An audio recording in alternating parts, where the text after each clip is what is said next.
Hello friends, मैं हूं नईम और आप सब देख रहे हैं अपना YouTube channel learn with engineer. Friends, आज हम लोग एक न्यूमेरिकल डिस्कस करेंगे इक्वल एरिया क्राइटेरिया पे। पिछले लेक्चर में हमने ये देखा था कि इक्वल एरिया क्राइटेरिया क्या चीज़ होती है। उसमें हमने ये देखा सडन चेंज करते हैं जब इनपुट में लॉस फ्री जनरेटर इनफाइनाइट बस से कनेक्ट था, उसमें सडनली हम जब इनपुट को चेंज कर रहे थे तो हमारा किस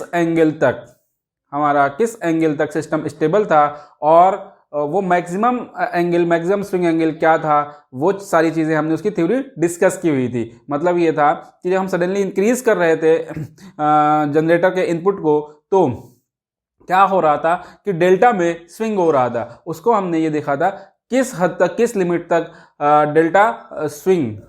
डेल्टा में स्विंग हो रहा है या चेंज हो रहा है, वो किस हद तक चेंज होगा कि हमारा सिस्टम स्टेबल रहेगा और किस लिमिट के बाद वो हमारा सिस्टम अनस्टेबल हो जाएगा। वो चीज़ हमने थ्योरी में देखी थी। अब हम एक न्यूमेरिकल इस पे सॉल्व करेंगे जिससे हमारा पिछला पूरा कॉन्सेप्ट क्लियर हो जाएगा, क्योंकि न्यूमेरिकल लगाने से काफ़ी चीज़ें हमें कॉन्सेप्ट हमारा बहुत ही आसानी से और बहुत ही अच्छा क्लियर होता है और लॉन्ग लिस्टिंग होता है। ठीक है फ्रेंड्स, तो हम लोग शुरू करते हैं अपने न्यूमेरिकल से। तो इसमें क्या है, न्यूमेरिकल में a loss free generator supplies 50 megawatt to an infinite bus, the steady state stability limit of system being 100 megawatt, determine whether generator will remain in synchronism if prime mover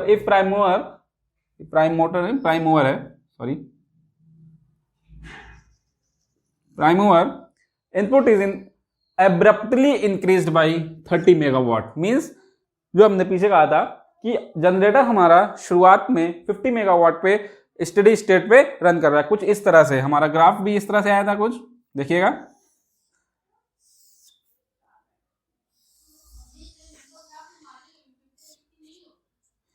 ये हमारा delta angle था x axis पे, Y axis पे ये था हमारा PE electrical power, और यहाँ पे कहीं पे मैकेनिकल पावर हमारा PM0 जो अभी दिया हुआ है स्टेडी स्टेट पे 50 मेगावाट है। ये हमारा 50 मेगावाट, ठीक है। इसके करस्पॉन्डिंग एंगल जो था वो था delta zero, corresponding angle delta zero. अब क्या कहा जा रहा है कि स्टेडी स्टेट, एक इंफॉर्मेशन और दी हुई है, steady state stability limit, that means PEM, ये वाला PEM is equal to 100 megawatt.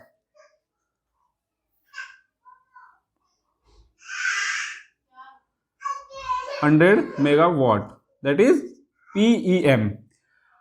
Question में क्या है हमें अगर ये कहा जा रहा है कि प्राइम मूवर का इनपुट जो है, यहां पे देखिए हमने क्या कहा, जनरेटर लॉस फ्री है, दैट मीन्स जितना उसे इनपुट दिया जाएगा उतना ही आउटपुट है। तो हमारा इनपुट 50 मेगावाट का है, आउटपुट भी यहाँ पे जो रन कर रहा है डेल्टा जीरो पे 50 मेगावाट आउटपुट भी दे रहा है। क्या कह रहा है क्वेश्चन में कि इस इनपुट को सडनली इंक्रीज कर देते हैं बाई 30 मेगावाट। मीन्स 50 चल रहा था, 30 मेगावाट और इंक्रीज कर दिया गया, दैट मीन्स 80 मेगावाट समथिंग। यहां पे ये समझिएगा, ये वाला अब हो गया हमारा PM is equal to 80 megawatt, ठीक है। ये 80 मेगावाट पे हो गया। अब क्या कहा जा रहा है, जब सडनली PM0 से PM कर दिया गया, दैट मीन्स 50 मेगावाट से सडनली 80 मेगावाट कर दिया गया, तो ये कहा जा रहा है कि अब आप डिटरमाइन ये करिए कि सिस्टम स्टेबल रहेगा कि नहीं रहेगा। मतलब हमें क्या है, यहाँ पे मैक्सिमम स्विंग एंगल निकालना होगा, मैक्सिमम स्विंग निकालना होगा। इक्वल एरिया क्राइटेरिया हमारी यहाँ पे यूज होगी। तो इसके करस्पॉन्डिंग इसको हम मान लेते हैं, ये हमारा एंगल क्या होता है, डेल्टा 1, ठीक। तो अब क्वेश्चन में हमने ये थ्योरी में देखा हुआ था कि for equal area for stability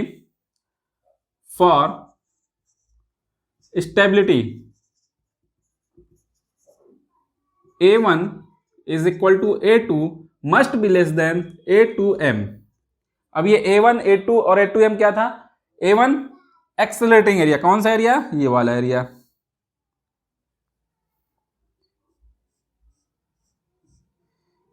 ये हमारा A1 वाला एरिया था, ठीक है। A2 इसके बराबर या डीएक्सेलरेटिंग एरिया किससे कम होना चाहिए, A2M से, मैक्सिमम डीएक्सेलरेटिंग एरिया, ये वाला एंगल जो था हमारा वो maximum decelerating area, that is A2M। इसके करेस्पॉन्डिंग एंगल कौन सा था? डेल्टा 2M, ये था। अब हमें कुल मिला के A1 को कैलकुलेट करना है और A2M को कैलकुलेट करना है, क्योंकि हमें ये चीज चेक करना है कि वाकई में ये स्टेबल रहेगा कि नहीं सिस्टम। अगर ये कंडीशन फुलफिल हो जाएगी तो हम ये कह देंगे हमारा सिस्टम स्टेबल रहेगा। फिर हम आगे क्वेश्चन का और एक्सटेंशन देखेंगे, फिर हम अगर स्टेबल हो जाएगा फिर हम और एक्सटेंड करेंगे क्वेश्चन को। उसमें ये देखेंगे कि अगर स्टेबल होगा तो मैक्सिमम स्विंग एंगल फिर निकालेंगे हम लोग। मैक्सिमम स्विंग कितना होगा, डेल्टा 2 की वैल्यू, वो भी कैलकुलेट करेंगे। फिर एक उसमें और एक्सटेंशन देखेंगे कि हम जैसे अभी यहाँ 50 मेगावाट से 80 मेगावाट कर दिया गया, तो हम इसको 50 से और कितना मतलब बढ़ा सकते हैं, सडनली इंक्रीज कर सकते हैं, हमारा सिस्टम स्टेबल रहेगा, उस लिमिट पे जाकर रुक जाएगा। ये सारा 2-3 पार्ट में ये क्वेश्चन रहेगा, मतलब 2-3 एक्सटेंशन रहेंगे इसके, ताकि आपको ये पूरा कॉन्सेप्ट क्लियर हो जाएगा। फिर तो हम शुरू करते हैं A1। पहले A1 को कैलकुलेट करते हैं। A1 एरिया कहाँ क्या है? डेल्टा 0 से delta 1, A1 is equal to कहां से कहां तक? डेल्टा 0 से डेल्टा 1, डेल्टा 0 से डेल्टा 1 कौन सा? PM माइनस PE, ये होता है PM, ये है PE। कर्व किसका? ये PE का। PM minus PE D delta. A1 angle, A1 area ये हो गया एक्सेलरेटिंग एरिया। अब हम करते हैं आपका डी एक्सेलरेटिंग एरिया। देखेंगे पहले हम एक्सेलरेटिंग एरिया को कैलकुलेट कर लेते हैं सबसे पहले, तो फिर मैक्सिमम डी एक्सेलरेटिंग एरिया को कैलकुलेट करेंगे, फिर दोनों में कंपैरिजन कर लेंगे। तो A1, अच्छा अब हमें किस किस चीज की यहाँ पे वैल्यू चाहिए? अच्छा इसकी हम वैल्यू और यहाँ पे रख दें, तो ये डेल्टा 0 डेल्टा 1, PM हमें दिया हुआ है 50 में, ये हो जाएगा PM कितना दिया हुआ है? 80 मेगावाट दिया हुआ है।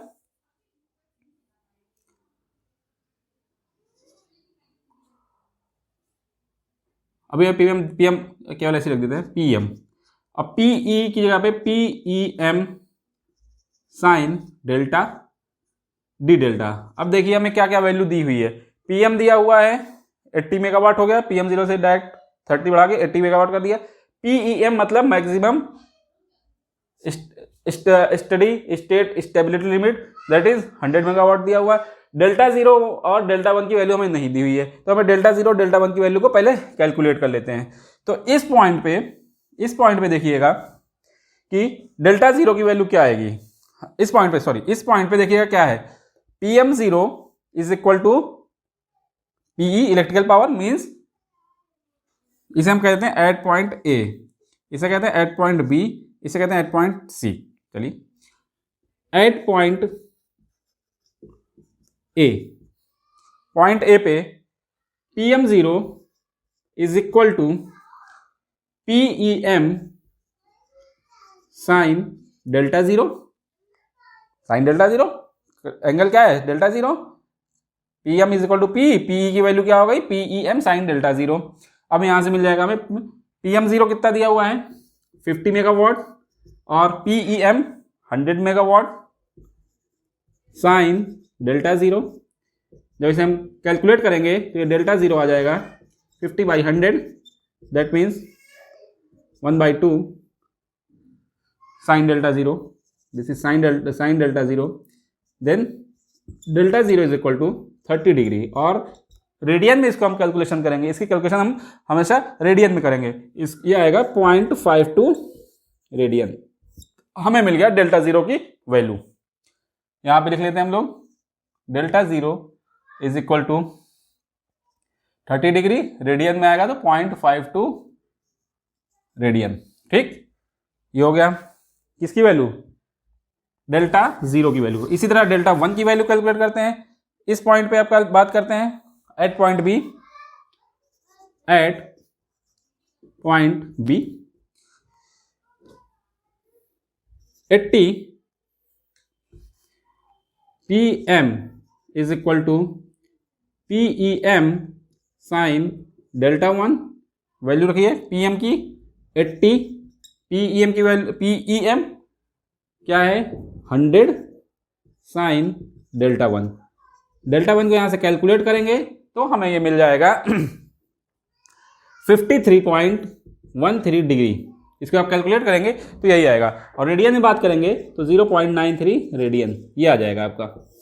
ठीक, इसको भी लिख लेते हैं हम। डेल्टा वन की value 53.13 degree is equal to 0.93 radian. अब हमें A1 की वैल्यू मिल जाएगी, कैलकुलेट कर सकते हैं आप आसानी से। क्यों? डेल्टा जीरो मिल गया, डेल्टा वन मिल गया। इसको अब आगे बढ़ते हैं। अब इसको इंटीग्रेट करिए तो क्या आएगा, हमें क्या मिलेगा? PM कांस्टेंट बाहर, डेल्टा वन से delta zero minus PEM constant हो गया 100 मेगावाट, साइन डेल्टा का integration minus of cos delta, cos delta की लिमिट रख दीजिए, डेल्टा वन ये हो जाएगा प्लस कॉस डेल्टा जीरो। ये मैथमेटिक्स है, आप इसे समझ पा रहे होंगे मेरे ख्याल से। माइनस PEM साइन डेल्टा की integration minus cos delta one minus cos lower limit होती है तो ये माइनस माइनस प्लस हो जाएगा, प्लस कॉस डेल्टा जीरो। ठीक, वैल्यू इसको रखिए। PM is equal to 80। Delta one की वैल्यू रेडियन में बात करेंगे, हमने कहा रेडियन में कैलकुलेट करना है, ध्यान रखिएगा इस चीज का। 0.93 माइनस 0.52, ठीक है। PEM की value minus 100 minus cos delta one की वैल्यू, फिर से चाहे डिग्री में रख दीजिए चाहे रेडियन में, कुछ भी रख दीजिए। रेडियन में बात कर लेते हैं हम लोग अब। Cos 0.93 plus cos delta zero की वैल्यू 0.52, ये रेडियन में बात कर रहे हैं हम लोग। ठीक है, यहाँ डिग्री में रख सकते हैं बट यहाँ पे नेसेसरी होगा कि रेडियन में, इसलिए हम लोग अपनी आदत बना लेते हैं कि रेडियन में ही अमूमन हम लोग कैलकुलेट करेंगे, तो हमें ये झंझट नहीं रहेगी कि डिग्री में कैलकुलेट करें रेडियन में। ठीक है, अब इसको हम जब सॉल्व करेंगे एरिया तो A1 आएगा। इसको आप जब कैलकुलेटर सॉल्व करेंगे तो वो हमें मिलेगा 6.19 मिलेगा। यूनिट क्या होगी? ये मेगावाट है और ये रेडियन, तो यूनिट क्या होगा इसकी? Megawatt radian. ठीक, A1 की वैल्यू हमें मिल गई। A1 is equal to 6.19 megawatt radian. Clear है ये चीज? यहां तक क्लियर हो गया A1। अब इसी तरह से हम A2 की वैल्यू कैलकुलेट करेंगे, सॉरी A2M की, क्योंकि हमें अभी चेक करना है। अभी हम डायरेक्टली A2 की नहीं, पहले चेक करेंगे कि वाकई में ये स्टेबल है कि नहीं है इस चेंज पे। ठीक है, यही प्रोसीजर होगा। अगर यहाँ पे ये नहीं कहता कि 30 मतलब मैक्सिमम, अगर ये भी कहता कि मैक्सिमम स्विंग एंगल निकालिए, डेल्टा 2 निकालिए, फिर भी हम यही प्रोसीजर फॉलो करेंगे कि पहले A2M को कैलकुलेट करेंगे, फिर A1 से उसको कंपेयर करेंगे, फिर हम जब हमें स्टेबिलिटी मिल जाएगी फिर हम स्विंग एंगल निकाल लेंगे। या फिर क्वेश्चन में कहा कि वाकई में हाँ स्टेबल है तब हम डायरेक्ट A2 कैलकुलेट करेंगे। लेकिन प्रोसीजर ये है, A2M पहले हम कैलकुलेट कर लेते हैं। अब A2M की बात करेंगे हम लोग, कहां से कहां तक? ये वाला area, limit lower limit delta 1 से डेल्टा 2M, डेल्टा 1 से लेकर डेल्टा 2M। ज्यादा वाला कौन सा है? PE minus PM D delta. Clear है? ये क्वेश्चन तो क्लियर है, हमने पिछले लेक्चर में देखा हुआ है। ठीक है, अब हमें देखिए यहाँ पे PE इज इक्वल मतलब PEM साइन डेल्टा। ठीक है, PEM मिला हुआ है, PM भी मिला हुआ है। हमें क्या नहीं मालूम है? डेल्टा 1 मालूम है, डेल्टा 2M नहीं मालूम है। पहले डेल्टा 2M को कैलकुलेट कर लेते हैं हम लोग। ठीक है, डेल्टा 2M कहां से कैलकुलेट होगा? देखिएगा कौन सा एंगल डेल्टा 2M है, ये वाला एंगल कौन सा है? Delta 2M। क्लियर है? ये पूरा एंगल कौन सा? पाई। ठीक, और ये वाला एंगल कौन सा? यहां से लेकर यहां तक का। सिमेट्री से बताइएगा।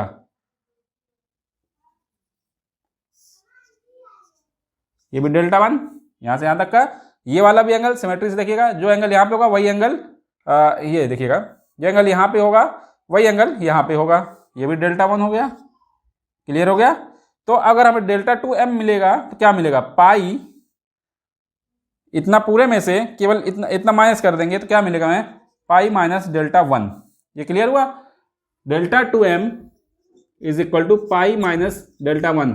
ये क्लियर हुआ कि नहीं, कहाँ से आया, क्लियर देखिएगा, ये पूरा एंगल पाई, इतना एंगल कितना, ये कौन सा एंगल कितना हो जाएगा सिमेट्री के हिसाब से, ये भी ये डेल्टा 1 है, तो इधर भी इतना ही हो जाएगा डेल्टा 1। अब यहाँ से लेकर यहाँ तक पूरा एंगल कितना हो जाएगा, यहाँ से लेकर यहाँ तक पूरा एंगल कितना होगा, डेल्टा 2m, जिसकी वैल्यू होगी पाई, पूरे में से ये वाला एंगल घटा देंगे हम लोग, पाई माइनस डेल्टा 1। ठीक है, क्लियर है, ठीक है, इसको हटा देते हैं यहाँ से।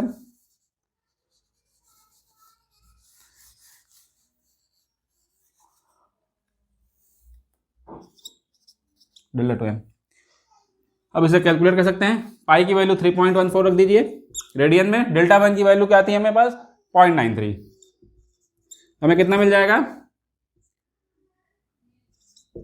2.21 रेडियन। पाई 2m की वैल्यू क्या मिल गई हमें, सॉरी डेल्टा 2m की value, delta 2m is equal to 2.21 radian. Clear है। अब हम आसानी से कैलकुलेट कर सकते हैं A2m को, एक्सपेंड करिए इसको, डेल्टा 1 से लेकर डेल्टा 2m, P की वैल्यू रखिए PEM sine delta minus PM D delta, value रखिए इसको PEM साइन किसका, minus of cos delta, maximum limit कौन सी, डेल्टा 2m, फिर ये प्लस हो जाएगा साइन डेल्टा का integration minus cos delta minus cos delta 2m, फिर माइनस आता है, माइनस माइनस होके प्लस हो जाएगा वो चीज, तो ये क्या हो जाएगा कॉस डेल्टा 1। क्लियर है चीज, आई होप कि आप लोगों को क्लियर होगा। माइनस PM, ये वाला इंटीग्रेशन कांस्टेंट है, तो ये delta 2m minus delta 1। Again फिर से क्या कहूंगा, एंगल्स जितने हैं उनको रेडियन में रखिए और कैलकुलेट करिएगा। ठीक, इसको यहां पे वैल्यू रख देते हैं, PEM की value 100 megawatt minus of cos delta 2m कितना था 2.21 रेडियन में, प्लस कॉस डेल्टा 1 की वैल्यू क्या थी 0.93 रेडियन। क्लियर है, minus PM 100 megawatt, sorry 80 megawatt,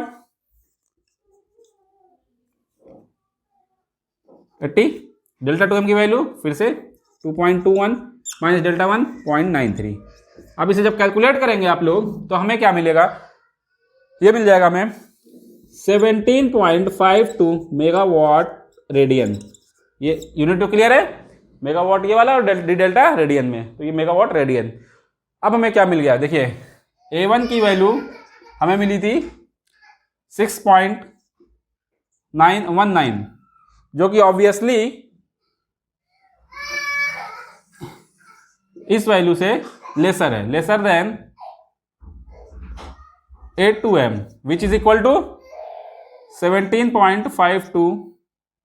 ये तो अब हमें क्या मिल गया कि सिस्टम हमारा अनस्टेबल है। क्यों, क्योंकि जो हमारा एक्सीलरेटिंग एरिया है A1 ये लेसर है किससे, maximum D accelerating area A2m से। तो ये तरीका होगा कि किस तरह हम A1 और किस तरह हम A2m को कैलकुलेट करेंगे और फिर कंपेयर करेंगे कि हमारा सिस्टम वाकई में स्टेबल है कि नहीं इस सडन इनपुट चेंज के लिए, वाकई में सिस्टम हमारा स्टेबल है कि नहीं। अब हमें यहाँ पे मिल गया कि A1 लेसर है A2m से, इसलिए हमारा सिस्टम स्टेबल है। अब हमारा अगला कदम क्या होगा, अगला स्टेप ये होगा कि मैक्सिमम यहां तक गया, अब हमें निकालना है मैक्सिमम स्विंग क्या है इस इनपुट चेंज पे, मैक्सिमम स्विंग कहां पे जा रही है, मींस यहां पे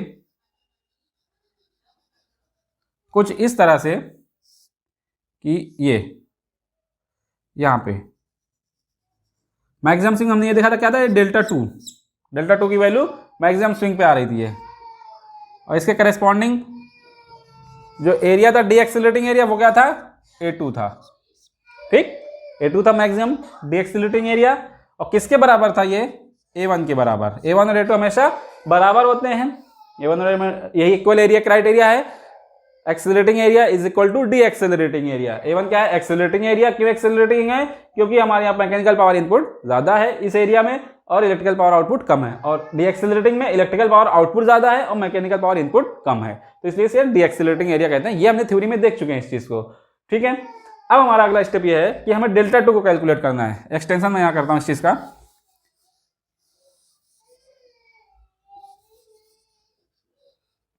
A2M की वैल्यू भी लिख देते हैं, हो सकता है कहीं काम आ जाए।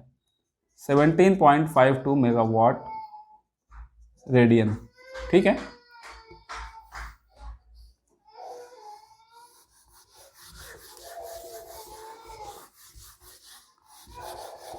अब हमारा एक्सटेंशन क्या है क्वेश्चन का कि find maximum swing delta to if stable. अब हमने चेक कर लिया, हाँ वाकई में स्टेबल है। अब delta two swing delta two की वैल्यू को कैलकुलेट करें। कहां तक हमारा डेल्टा टू यहाँ मतलब N R is equal to N S कहां पे हो जाएगा? यहाँ पे ये चीज। अब डेल्टा टू की वैल्यू को हमें कैलकुलेट करना है। फिर सोल्यूशन कैसे आएगा? इसके लिए हमें क्या निकालना होगा? वही इक्वल एरिया क्राइटेरिया को ही लेंगे हम लोग। A1 is equal to A2, ठीक। अब हमें A2 की वैल्यू को कैलकुलेट करना है कुल मिला के। A2 इज इक्वल टू कहां से कहां तक? डेल्टा 1 से लेकर डेल्टा 2 तक, डेल्टा 1 से लेकर डेल्टा 2 तक। PE माइनस PM, क्योंकि डी एक्सेलरेटिंग एरिया है इसलिए PE ज्यादा होगा यहाँ पे। डी डेल्टा ऐसे निकालेंगे। अब सेम प्रोसेस जैसे अभी हमने देखा था, delta 1 delta 2 PEM sine delta minus PEM D delta, ठीक है। ये हो गया, यहां पे क्लियर हो गया। अब इसको फिर से इंटीग्रेट करिए और रखिए वैल्यूज को। PEM sine delta minus cos delta 2 plus cos delta 1, clear है। अब ये वाला PEM कांस्टेंट हो गया, delta 2 minus of delta 1, clear. PEM delta 2 minus delta 1 values रखिए। PEM की वैल्यू 100 माइनस कॉस डेल्टा 2 की वैल्यू रख दीजिए। डेल्टा 2 हमें फाइंड करना है। कॉस डेल्टा 1 की वैल्यू रखिए ये 0.93 रेडियन, ठीक है। माइनस ऑफ PM कितना है यहाँ पे? 80 मेगावाट। 80 डेल्टा 2 कितना है यहाँ पे? कैलकुलेट करना है हमें। डेल्टा 1 0.93, ये वैल्यूज हमने रख दी। इसको और सॉल्व कर लेते हैं। Minus 100 cos delta 2 plus cos, इसको अब आगे सॉल्व कर लीजिएगा आप लोग, देखिएगा जब इसमें इक्वेशन जो बनेगा हमारा, जो भी बनेगा इक्वेशन हमारा बनेगा इसका, जैसे भी आगे सॉल्व करेंगे आप लोग तो कुछ हमें इक्वेशन मिलेगा, ऐसा मिलेगा कुछ इस तरह से। ये मिलेगा हमें A2M, हाँ सॉरी, माइनस 100 कॉस डेल्टा 2, यहाँ से माइनस 100 कॉस डेल्टा 2। इन जब इसको जब सॉल्व करेंगे, कॉस 0.93 और 100 में जब करेंगे, इन सबको पूरा सॉल्व कर लेंगे आप लोग। इस लाइन को पूरी सॉल्व करेंगे, ऊपर वाली लाइन को, ये वाली को, इसको जब पूरा आप सॉल्व करेंगे तो हमें इक्वेशन जो मिलेगा वो मिलेगा माइनस 80 डेल्टा 2 प्लस 134.4। ये हमें मिल जाएगा किसका? क्या मिल जाएगा? ये A2 की वैल्यू मिल जाएगी। डेल्टा 2 के फॉर्म में हमें ये इक्वेशन मिलेगा, जिसको हम सॉल्व कर लेंगे। डेल्टा 2 80 × 0.93 से मल्टीप्लाई करेंगे, ये बढ़ेंगे। ये पूरा कैलकुलेशन वीडियो ज़्यादा लेंदी ना हो इसलिए मैंने इसको कर रखा है। तो ये मिल जाएगा हमें A2 इक्वेशन, ठीक है। अब हमारा इक्वल एरिया क्राइटेरिया क्या कहता है कि this must be A2 must be equal to A1। तो A1 की वैल्यू हमें क्या मिल चुकी है पहले ही, 6.19 मेगावाट रेडियन। 6.19 मेगावाट रेडियन ये मिल चुकी है हमें। ठीक, तो अब हम लोग यहां से देखिएगा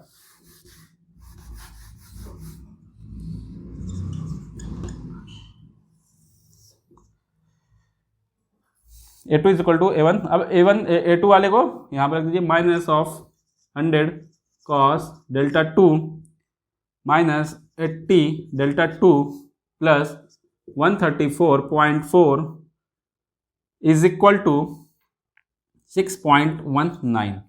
ठीक है, अब इसको इधर ले आइएगा, जीरो कर दीजिए कुल में आगे। 100 कॉस डेल्टा 2 प्लस 80 डेल्टा 2, इसको इधर लाएंगे तो ये मिल जाएगा 128.2, ये मिल जाएगा इज इक्वल टू 0। ये हमें मिला इक्वेशन। ये अब हम ये देख रहे हैं कि हमें डेल्टा 2 तो मिल गया, बट इसको हम डायरेक्टली सॉल्व नहीं कर सकते क्योंकि ये नॉन लीनियर इक्वेशन है। नॉन लीनियर इक्वेशन के लिए हमें कौन से मेथड्स अप्लाई करने पड़ते हैं? न्यूमेरिकल मेथड्स, जो हमने गॉस सीडल और न्यूटन रैप्सन ये सारे मेथड्स हम देख चुके हैं अपने लोड फ्लो वाले चैप्टर में। वहाँ पे अब यहाँ पे हम न्यूटन रैप्सन मेथड का यूज़ करेंगे।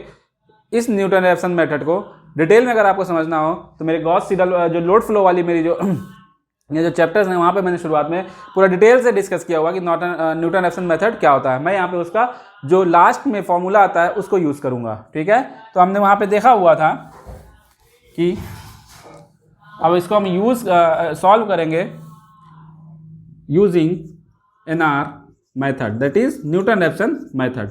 देखिए ऑब्जेक्टिव में तो यहाँ तक आगे छोड़ देगा और पूछ लेगा कि भाई हाँ ये क्वेश्चन हमें मिल गई, और यहीं कहीं इसको ऑप्शन में दिया रहेगा तो आप यहाँ पे टिक कर सकते हैं। लेकिन कन्वेंशनल में या फिर 2 नंबर का कहीं ऑब्जेक्टिव होगा तो वो कह सकता है कि इसकी अप्रॉक्सीमेट वैल्यू डेल्टा 2 की क्या होगी। तो हम वहाँ पे फर्स्ट आइट्रेशन जो न्यूटन रैप्सन मेथड में होता है या सेकेंड आइट्रेशन वहाँ पे करते हैं, वो पूछ सकता है कि फर्स्ट आइट्रेशन के बाद क्या हमें वैल्यू डेल्टा 2 की मिल रही है। वो सारी चीज़ें, मतलब ये एक्सटेंशन और हो जाता है 2 नंबर के क्वेश्चन में। अगर 1 नंबर का होगा तो यहीं पे आगे रुक जाएगा और यहीं से हमें ऑप्शन रिजल्ट हमारा मिल जाएगा। अच्छा, इसको हम यूज़ करते हैं यहाँ पे। अब क्या हो गया, fx is equal to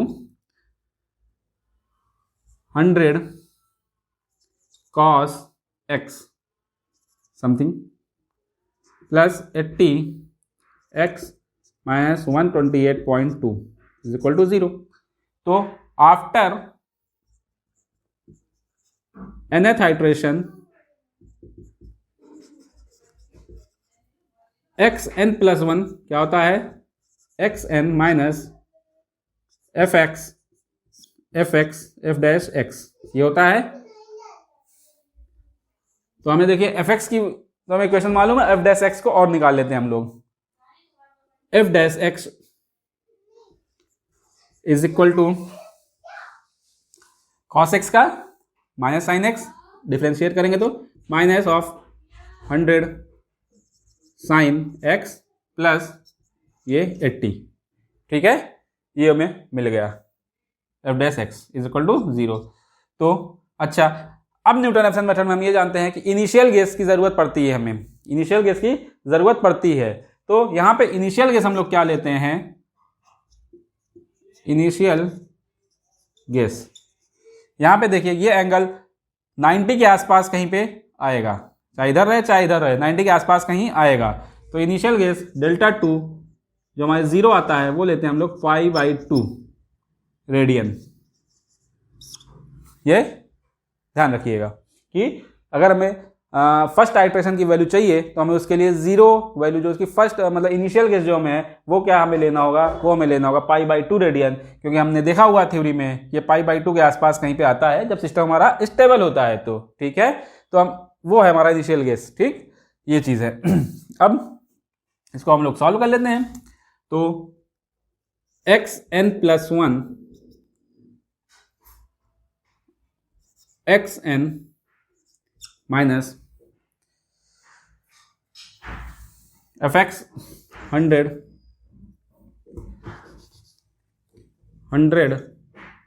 cos x plus 80x minus 128.2 upon f dash x minus of 100 sine x plus 80। ठीक है, इसको अब यहाँ पे ले जाके इसको कैलकुलेट कर सकते हैं हम लोग। x की जगह पे हमने x लिख दिया, कोई बात नहीं, यहाँ पे डेल्टा भी हम डायरेक्टली लिख सकते हैं ये चीज़। तो डेल्टा 1 अगर हम ऐसे लिखेंगे कि या फिर x ऐसे लिख देते हैं हम लोग, चलिए x1 x0 या ऐसे लिखिए minus of 100 x0 sine x0 plus plus 80 x0 minus of 100 cos x0 plus minus अंदर आ जाएगा minus 80 x0 minus 128.2 upon minus of 100 sine x0 plus 80। कुछ इस तरह से इक्वेशन बनेगा। x0 x को आप डेल्टा से रिप्लेस कर दीजिएगा तो हमें इक्वेशन जो मिलेगा हमें डेल्टा 1 का लगभग मिलेगा, वो क्या, जब इसको हम सॉल्व करेंगे तो हमें डेल्टा 1 की वैल्यू जो मिल जाएगी, डेल्टा 2 1 मतलब डेल्टा 2 की value after first iteration. Initial case हमने π/2 ले लिया है, इस इक्वेशन को जब सॉल्व करेंगे x यहाँ पे डेल्टा 0 रख दीजिएगा, डेल्टा 2 0, x यहाँ पे डेल्टा 2 0 मतलब x1 is equal to delta 2 1 और x0 is equal to delta 2 0।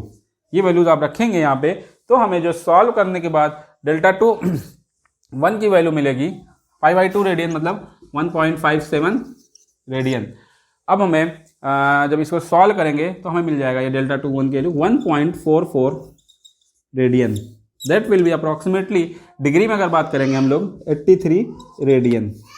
First iteration के बाद हमें ये वैल्यू मिल जाएगी, यहाँ पे मतलब यहाँ पे कहीं पे आएगा, ये 90 के पहले ही 83 डिग्री, नॉट रेडियन, रेडियन ये है 1.44 रेडियन। आई होप कि आप लोगों को ये समझ में आया होगा कि डेल्टा 2 को किस तरह से, ये मैक्सिमम स्विंग एंगल, डेल्टा 2 क्या है, मैक्सिमम स्विंग। यहाँ पे जाके NR is equal to NS हो रहा है, फिर वापस सिस्टम वापस हो जा रहा है और यहाँ पे सिस्टम हमारा स्टेबल है। तो ये कंडीशन हमारी थी जब हमने प्राइमरी इनपुट को इंक्रीज किया था, कितना 30 मेगावाट 50 से, दैट मीन्स दैट 80 मेगावाट कर दिया था। अब उस कंडीशन में हमने निकाल लिया कि सिस्टम स्टेबल है कि नहीं, अनस्टेबल, सिस्टम स्टेबल है या फिर अनस्टेबल। हमने ये वो कैसे कर लिया, A1 और A2M को कंपेयर करके, मैक्सिमम डीएक्सेलरेटिंग एरिया से कंपेयर किया, किसको, A1 को, एक्सेलरेटिंग एरिया को। हमने ये मिल गया कि एक्सेलरेटिंग एरिया, हमारी एक्सेलरेटिंग एरिया जो है वो मैक्सिमम डीएक्सेलरेटिंग एरिया जो है उससे कम है। तो हमने ये कंक्लूजन पे आ गए, हाँ भाई हमारा सिस्टम स्टेबल है, मीन्स इसके पहले ही कहीं पे हमारा सिस्टम वापस हो जा रहा था, NR is equal to NS होके वापस हो जा रहा था। ठीक है, तो मतलब यहाँ पे आ जा रहा था। फिर हमने ये कहा कि भाई अच्छा चलिए हम मान लेते हैं सिस्टम स्टेबल है। अब हमें आप ये बताइए कि किस एंगल पे जाके वापस हो रहा है, डेल्टा 2 मतलब मैक्सिमम स्विंग इसके कितनी है भाई, ये चेंज होता है, ये कर्व ऐसे, मतलब ये कर्व पे ऐसे इस तरह सिस्टम वहाँ चलता है, इधर ज़्यादा ऑसिलेट करता है, फिर आता है, फिर ये आता है, ऑसिलेट करता है। तो मैक्सिमम स्विंग मतलब मैक्सिमम एंगल डेल्टा कितना होगा, डेल्टा उसे हम लोग कहा था हमने थ्योरी में डेल्टा 2, तो यहाँ पे हमने डेल्टा 2 को लेकर रखा। फिर हमने डेल्टा 2 को कैलकुलेट किया, किस तरह से कैलकुलेट किया, A2 को A1 के इक्वल करके, इक्वल एरिया क्राइटेरिया से, मतलब जो हमारा एक्सेलरेटिंग एरिया है वो डी एक्सेलरेटिंग एरिया से, now not maximum D accelerating area नहीं, अब डी एक्सेलरेटिंग एरिया, केवल डी एक्सेलरेटिंग एरिया से कंपेयर किया। डी एक्सेलरेटिंग एरिया के लिए हमने इक्वेशन निकाला, हमें डेल्टा 2 मालूम नहीं है, वहां पे डेल्टा 2 की वैल्यू मालूम करनी है। A1 हमने पहले कैलकुलेट कर लिया था, फिर हमने इक्वेशन बनाया, ये इक्वेशन आया। हमने NR मेथड से इनिशियल गेस क्या लेते हुए, π/2 रेडियन, दैट मीन्स 1.57 रेडियन लेते हुए हमने डेल्टा 2 की value after first iteration calculate कर ली 1.44 रेडियन, दैट इज 83 डिग्री। ये हमें फर्स्ट आइट्रेशन के बाद मिला। ये हमारा इतना एक्यूरेट रिजल्ट नहीं होता है, बट 2-3-4 आइट्रेशन के बाद हमें एक्यूरेट रिजल्ट मिल जाता है, जहाँ पे वो रिजल्ट हमारा कन्वर्ज होना शुरू हो जाता है। ये हमने न्यूटन-रेफसन मेथड में पढ़ा हुआ है। अब हम एक और एक्सटेंड करते हैं अपने क्वेश्चन को। अच्छा, अब हम ये कहते हैं कि हमने भाई 50 मेगावाट से अचानक से 30 मेगावाट इंक्रीज करके 80 मेगावाट पहुंचा दिया। अब हम ये कह रहे हैं, तब तो हमारा सिस्टम स्टेबल है, अब हम ये कह रहे हैं कि भाई अब हम 50 मेगावाट से सडनली कितना इंक्रीज कर दें कि हमारा जो मैक्सिमम स्विंग है वो डेल्टा 2m के बराबर हो जाए, मतलब मार्जिन ऑफ स्टेबिलिटी तक, मतलब लिमिट ऑफ स्टेबिलिटी जो है वहां तक पहुंच जाए हमारा सिस्टम, मतलब मैक्सिमम सडन चेंज कितना इसमें अलाउड है। हमने ये देखा 50 से 80 कर दिया सिस्टम स्टेबल है। अब हम क्वेश्चन में ये कह रहे हैं कि हमारा maximum sudden change allowed in input. Question हमारा अब ये बनेगा, अगला एक्सटेंड करते हैं हम लोग।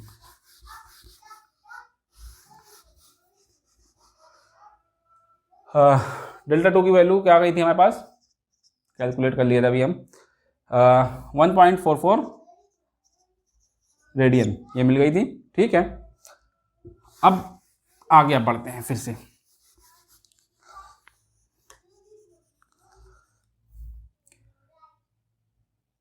अगला क्वेश्चन हम लोग क्या कर लेते हैं, maximum allowed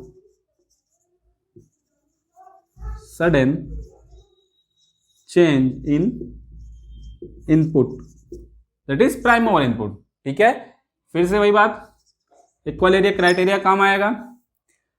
maximum allowed sudden area change मतलब delta 2 is equal to delta 2m, यहां पे लिख देते हैं, यहां पे नहीं, for maximum sudden change allowed in input delta 2 is equal to delta 2m। अब यहाँ समझते हैं कर्व से, ग्राफ से समझते हैं इसको, कि इसको भी हट गया यहाँ से।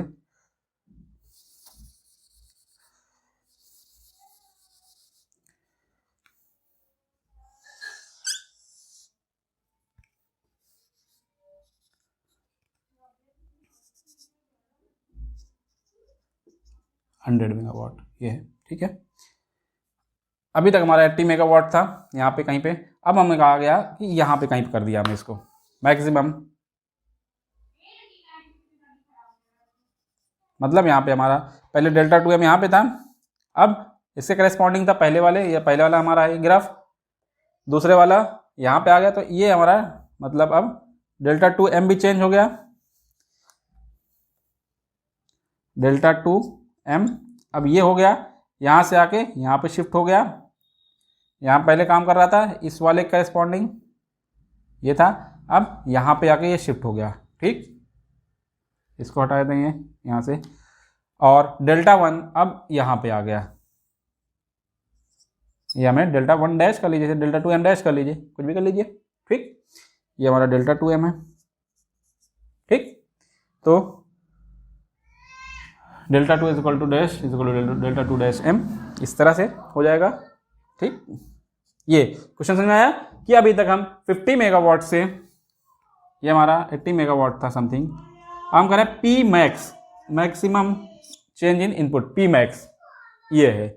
अब पी मैक्स जब हमारा बदल गया तो डेल्टा 1 भी बदल गया, पहले यहाँ डेल्टा 1 था, अब डेल्टा 1 डैश हो गया, और डेल्टा 2 पहले ये था, डेल्टा 2m था, अब डेल्टा 2m डैश हो गया, डेल्टा डैश 2m हो गया। ठीक, तो अब हमें करना है पी मैक्स की वैल्यू को फाइंड करनी है, पी मैक्स की वैल्यू को फाइंड करनी, कितना हम सडनली इंक्रीज कर सकते हैं, मैक्सिमम कितना हम इंक्रीज कर सकते हैं सडनली इनपुट को। तो इसके लिए हमें फिर से ही बात, equal area criteria, A1 is equal to A2m, ये हमें मैक्सिमम सडन चेंज के लिए होता है ये कंडीशन। ठीक है, तो अब हमें देखिएगा A1, अब हमारा क्योंकि डेल्टा 1 भी चेंज हो गया है, डेल्टा 2m भी चेंज हो गया है, तो पहले हम डेल्टा 1 और डेल्टा 2m को कैलकुलेट कर लेते हैं, डेल्टा 1 को भी कैलकुलेट कर लेते हैं और डेल्टा 2m को भी कैलकुलेट करते हैं। तो डेल्टा 1 के लिए हमारा ये, अभी हम इसको यहाँ से हटा देते हैं, ये डेल्टा 1 डैश हटा दें, ये हटा दो, ये हटा दो सब, डेल्टा 2m, अब डेल्टा 1 और डेल्टा 2m को कैलकुलेट करना है हमें। ठीक है, एट डेल्टा 1 इस पॉइंट पे, यहाँ पे कहीं पे, यहाँ पे कहीं पे, इसको हटा देते हैं, इसको आप कहते हैं at point A, at point A P max, P M X P M X is equal to P E M sine delta one. मतलब पी ई एम की वैल्यू तो हमें मिली हुई है पहले से ही 100 है, अब पी मैक्स की वैल्यू हमें फाइंड करनी है और डेल्टा वन की वैल्यू भी हमें अननोन है। क्यों? क्योंकि हमारा चेंज हो चुका है। ठीक है, और दूसरा क्या है, and delta two M is equal to pi minus delta one. इसको हमने पहले भी देखा था कि ये डेल्टा वन हो गया है, तो ये पाई माइनस डेल्टा वन हो गया। ठीक, ये दो इक्वेशन हमें मिले हुए हैं इस पॉइंट पे, देखिएगा। ठीक, अब हम लोग A1 और A2 को कैलकुलेट कर सकते हैं। अब A1 is equal to A2m यहाँ भी आएगा मैक्सिमम एक्सीलरेटिंग एरिया के लिए, तो कुछ भी यहाँ पे कैलकुलेट करिएगा। जैसे A1 को अगर हमें कैलकुलेट नहीं, A2m को कैलकुलेट कर लेते हैं हम यहाँ पे। A2m कैलकुलेट करते हैं कहाँ से कहाँ तक, ये हटा देते हैं सब। ये तो था भी, ये चीज़ यहाँ पे चलिए हटाइए। P E M sine delta one. ठीक है, तो A2m को कैलकुलेट अगर करेंगे, A2m डेल्टा वन से लेकर डेल्टा 2m तक। ठीक है, P E minus P M X D delta. ठीक है, ये है, क्लियर है। अब इसको डेल्टा वन से लेकर डेल्टा 2m, पी ई मतलब P E M sine delta minus P M X D delta. Clear है। अब वैल्यूज रखिएगा, इंटीग्रेट कर लीजिए पहले। Sine delta minus of P E M बाहर हो गया, ऐसा कर लो, P E M minus of cos delta 2m। ठीक, कॉस डेल्टा 2m और माइनस माइनस प्लस हो जाएगा ये, अब कॉस डेल्टा वन। ठीक है, ये क्लियर है। अब minus of P max delta 2m minus delta one, ये हो गया क्लियर। ठीक है, पी मैक्स की वैल्यू क्या है, देखिए अब करना क्या हमें, सब्सटीट्यूट करना, किसी एक वेरिएबल में लेके आना है। पी मैक्स की वैल्यू भी हम लोग डेल्टा वन के फॉर्म में लिख देते हैं, और डेल्टा 2m की भी वैल्यू अगर डेल्टा वन के फॉर्म में लिख देंगे तो हमें एक वेरिएबल के फॉर्म में हमें इक्वेशन A2m की मिल जाएगी। कैसे, पी ई एम तो हमें कांस्टेंट है, पी ई एम कांस्टेंट है, कोई दिक्कत नहीं है, minus of cos delta 2m कहा क्या हमने, pi minus delta one, pi minus delta one. ठीक है, plus cos delta one minus of P max की value P E M sine delta one, delta 2m की value pi minus delta one minus of delta one, ये। ठीक, ये हो गया। अब यहां से A2m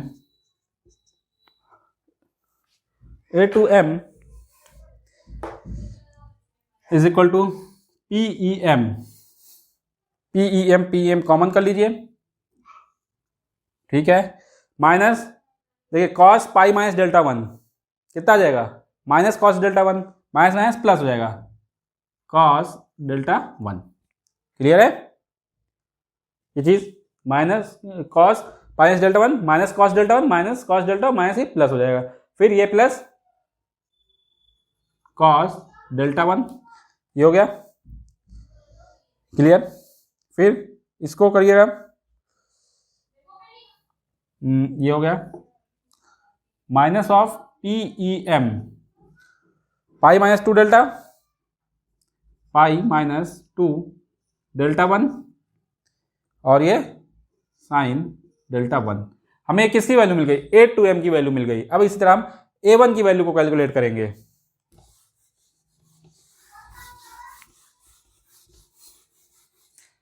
अब A1 की वैल्यू कैलकुलेट कर लेते हैं। कहां से कहां तक, ये वाला एरिया यहां पे आ गया ना। अब ये वाला एरिया पूरा डेल्टा 0 से डेल्टा 1 तक, डेल्टा 0 से लेकर डेल्टा 1 तक, और एक्सीलरेटिंग एरिया है, that means PM max, PM नहीं, केवल PM नहीं, P max minus of PEM sine delta D delta. Clear है। अब P max delta 1 minus delta 0 की वैल्यू मालूम है यहाँ पे 0.52 रेडियन।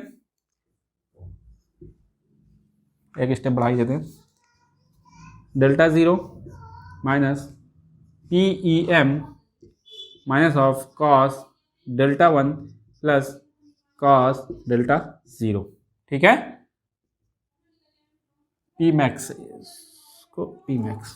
ठीक है, अब P मैक्स की वैल्यू को रख सकते हैं हम लोग, क्या निकाल रही, PEM sine of delta 1। Delta 1 की वैल्यू नहीं मालूम है, डेल्टा 0 की वैल्यू मालूम है 0.52 रेडियन। ठीक, अब minus PEM that is this minus of cos delta 1 cos delta 0 की वैल्यू क्या है 0.52 रेडियन में। ठीक है, अब इसको जब सॉल्व करेंगे हम लोग, देखिए ये हमारा क्या है A1 और ये हमारा A2M है। ये हमारा इक्वेशन 1 कह लीजिए इसको, ये इक्वेशन 2 कह लीजिए।